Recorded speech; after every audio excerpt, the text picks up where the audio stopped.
وقت ڈاکٹر معید یوسف ہیں، قومی سلامتی کے معاملے میں وزیر اعظم کے معاون خصوصی ہیں، ان سے بات کرتے ہیں۔ السلام علیکم ڈاکٹر صاحب۔ وعلیکم السلام۔ ڈاکٹر صاحب، سب سے پہلے تو ہم آپ سے چلیں یہیں سے شروع کرتے ہیں، پھر آپ کے پاس آئیں گے انٹرنیشنل فلائٹس کے بارے میں بھی پورا پوچھیں گے۔ یہ جو اس وقت سچویشن چل رہی ہے، کیونکہ آپ کا یہ سبجیکٹ بھی ہے، آپ قومی سلامتی کے معاون خصوصی بھی ہیں، واشنگٹن کو بھی بہت اچھی طرح آپ سمجھتے ہیں، سرو کر چکے ہیں وہاں پہ، تو یہ سارے تنازع کو آپ کیسے دیکھ رہے ہیں، چائنا اور انڈیا؟ شکریہ۔ دیکھیے، میں پہلے تو یہ واضح کر دوں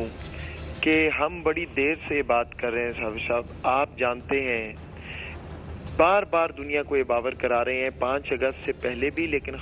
بالخصوص اس کے بعد بھی، کہ یہ ہندوستان اور اس کی لیڈرشپ، نہ تو یہ وہ ہندوستان ہے جس کی وسط ہمیں پہلے بات کرتا تھا تب بھی غلط کرتا تھا، لیکن مودی کا فاشسٹ ایجنڈا، ہٹلر سے جو تشبیہ وزیر اعظم صاحب نے ان کو دینا شروع کیا، آج ساری دنیا مان رہی ہے۔ ہم کہتے تھے کہ ہندوتوا کی جو آئیڈیالوجی ہے وہ ایکسپینشنسٹ ہے، وہ خود کہتے ہیں کہ وہ سارے جنوبی ایشیا کے خطے پہ قبضہ چاہتے ہیں، ان کا نظریہ یہ ہے۔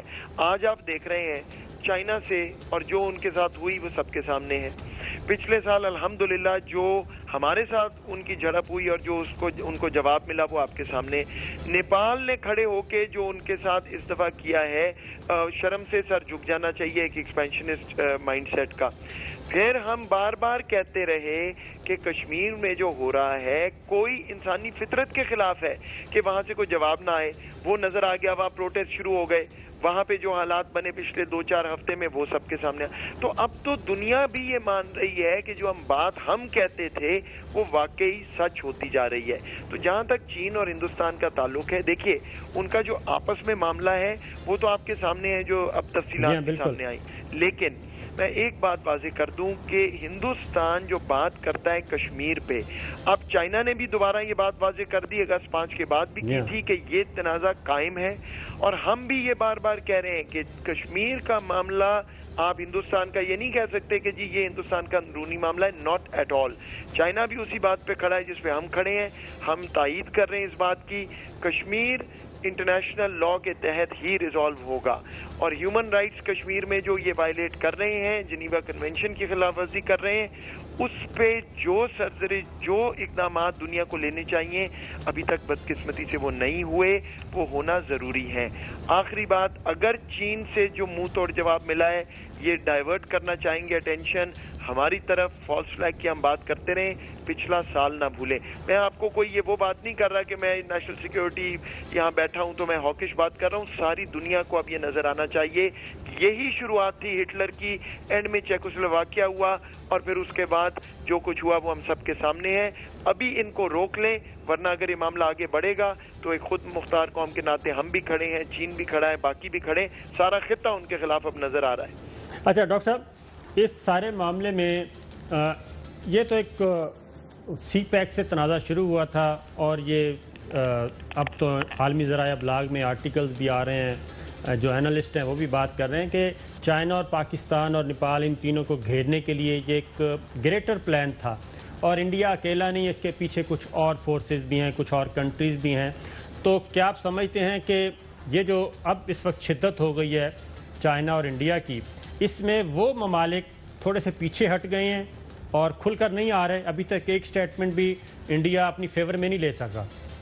دیکھیے، کچھ تو صاحب بات یہ ہے کہ جو ان کے اپنے اقدامات، جو ان کے اس وقت کرتوت ہیں، بڑا مشکل ہے کسی کے لیے بھی ڈیفینڈ کرنا، جو ان کے سب سے قریبی بھی ہیں وہ کس منہ سے کیا ڈیفینس دیں گے۔ لیکن دوسری طرف میں آپ کو یہ بھی کہوں کہ حقیقت یہ ہے کہ لانگ ٹرم میں جہاں امریکہ اور چین کا اب تنازع جا رہا ہے، جو ان کا ریلیشن شپ ہے، انڈیا کو وہ نیٹ سیکیورٹی پرووائڈر کے طور پہ دیکھتے ہیں اور دیکھتے رہیں گے، اس کے لیے تیار رہنا چاہیے سب کو۔ لیکن میں آپ کو وثوق سے کہتا ہوں کہ جو نظریہ ہندوستان کی حکومت اس وقت چلا رہی ہے یہ منطق پہ بیس نہیں ہے، وہ رکنے والے نہیں ہیں، ایک خود کش بمبار کی طرح وہ سوسائڈ ٹریک پہ چل پڑے ہیں، اور یہ دنیا کو نظر آتا جائے گا۔ تو جتنا مشکل ان کے لیے اب ہو گیا ہے ان کو ڈیفینڈ کرنا، اور مشکل ہوگا، لیکن میں ساتھ یہ بھی کہہ رہا ہوں کہ وہ نیٹ سیکیورٹی پرووائڈر کے طور پہ ان کو استعمال کریں گے۔ بالکل ٹھیک ہے، چلو صاحب آپ کچھ پوچھیں۔ نہیں تو ابھی یہ جو ہندوستان ابھی پاکستان کے بارڈر پر فوجیں لے آیا ہے اور انہوں نے اپنے تینوں سروسز کو ہائیسٹ الرٹ پر لے گئے ہیں، تو کیا ہمیں کیا خدشات ہے کہ انڈیا اب کیا حرکت کرنے جا رہا ہے؟ دیکھیے میرا خیال ہے پہلی تو بات ہے کہ پوسچرنگ ہے، بری طرح پھنسے ہوئے ہیں، چین کے ساتھ کوئی جواب ہے نہیں، اور ہم بار بار یہ بات کرتے رہے کہ کشمیر تو ایکسکیوز انہوں نے بنانی ہے فالس فلیگ کے لیے، تو وہ بات تو بالکل واضح ہے، اور اس میں بھی کوئی شک نہیں ہونا چاہیے کہ جب ہمیں یہ معلوم ہے تو ہماری تیاری الحمدللہ وہ یہ کوشش بھی نہیں کر سکتے۔ بہرحال وہ یہ ڈسٹریکشن کریٹ کریں گے جب کوئی ایسی چیز ہوتی ہے کشمیر میں، ایک آرٹیفیشل چیز جھڑپ کر کے کہہ دیتے ہیں جی یہ ٹیررزم یہ تو وہ، تو اس دفعہ وہ بھی بات نہیں بن رہی۔ ہمیں ڈر ضرور ہے، وزیر اعظم صاحب کہہ چکے ہیں کہ یہ فالس فلیگ کی کوشش کریں گے۔ اللہ کا شکر ہے کہ ساری دنیا کو یہ بات ہم باور کرا چکے ہیں، ہماری تیاری ہے، لیکن ہم امن کے سٹانس پہ کھڑے ہیں، بار بار کہہ رہے ہیں کہ خطے میں امن آنا چاہیے۔ اب مسئلہ یہ ہے کہ امن کی انہوں نے جو جگہ ہے وہ چھوڑی کہاں ہے، گنجائش کہاں ہے؟ نیپال نالا،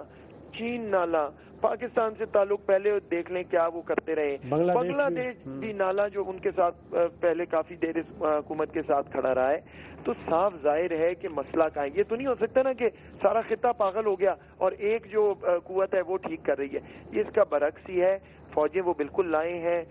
جو کوشش کرنی ہے وہ ڈسٹریکٹ کرنے کی کرتے رہیں، لیکن میں آپ کو یہ بات بتا دوں، ابھی فارن منسٹر نے بھی اس دن کہا ہے کہ اگر واقعی اتنا ان کو جو ہے وہ اپنے اوپر گھمنڈ ہے اور وہ ان کا خیال ہے کہ وہ رائٹ پہ ہیں، تو وہاں پہ جا کے پوچھ لیں کشمیریوں سے آکیوپائڈ کشمیر میں کہ بھئی آپ کس کے ساتھ ہونا چاہتے ہیں، جواب مل جائے گا، چیپٹر کلوز۔ سو وہ اس وقت پھنسے ہوئے ہیں اور وہ کوشش کر رہے ہیں کسی طرح ڈسٹریکٹ کریں ٹینشن، لیکن انشاءاللہ ایسی کوئی چیز ان کی ضرورت نہیں ہوگی۔